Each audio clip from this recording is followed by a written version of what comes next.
Today is Tuesday, Parashat Vayakhel.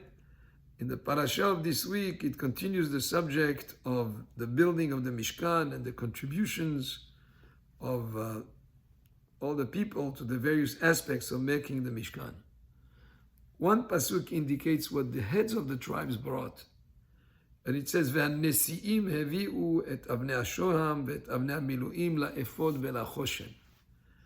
And the heads of the tribes, the leaders, brought the shoham stones and the stones of the settings for the ephod and the breastplate. So the ephod was a kind of apron that the Kohen Gadol wore. It had the precious stones here that were engraved, and also the choshen mishpat, the breastplate that was on his chest, had also jewels in it. The heads of the tribes brought those jewels, but the way that the spelling of a Nesi'im is written here in the parasha is missing a Yud.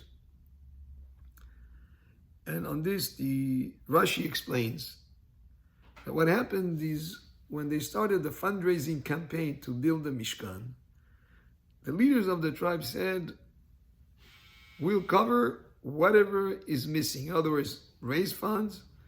Whatever amount is you're short, whatever shortfall is in that fundraising campaign, we'll cover it. It's probably a dream situation for any fundraiser to make sure that he has the whole campaign fully covered when somebody comes and says, I'll cover whatever you need.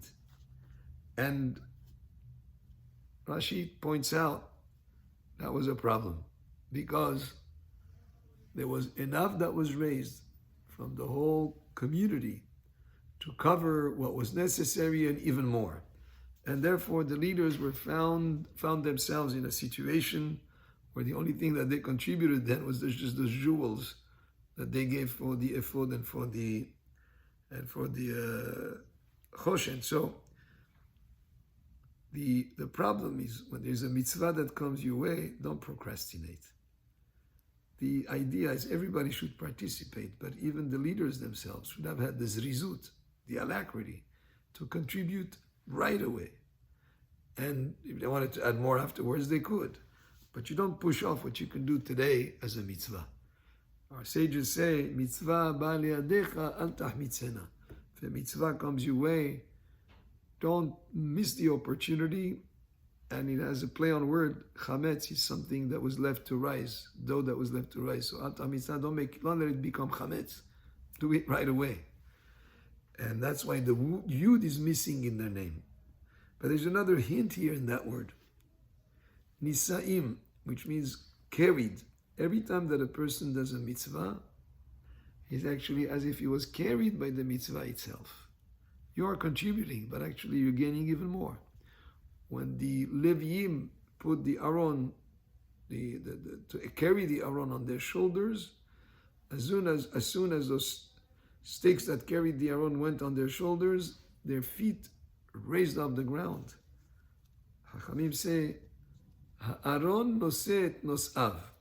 The Aron carries those who carry it. And it's the same thing for every mitzvah. Every mitzvah that we do is something that, whatever effort we put into it, is something that gains us a certain merit. And in a way, if you come to do a mitzvah, Hashem will help you to fulfill that mitzvah. Your desire has to be there. And here what was wrong is the Nesi'im, those leaders of the tribe, should have the enthusiasm and the alacrity to donate right away, to contribute right away, and not to say later. All too often people procrastinate and the opportunity to do that mitzvah may not be there in the future. So whatever we do in terms of mitzvot, whether it's a pledge that we make for our synagogue, or whether it is a mitzvah that came our way, grab the opportunity and do it right away. Don't postpone it to a later time. Baruch Adonai le'olam. Amen ve'amen.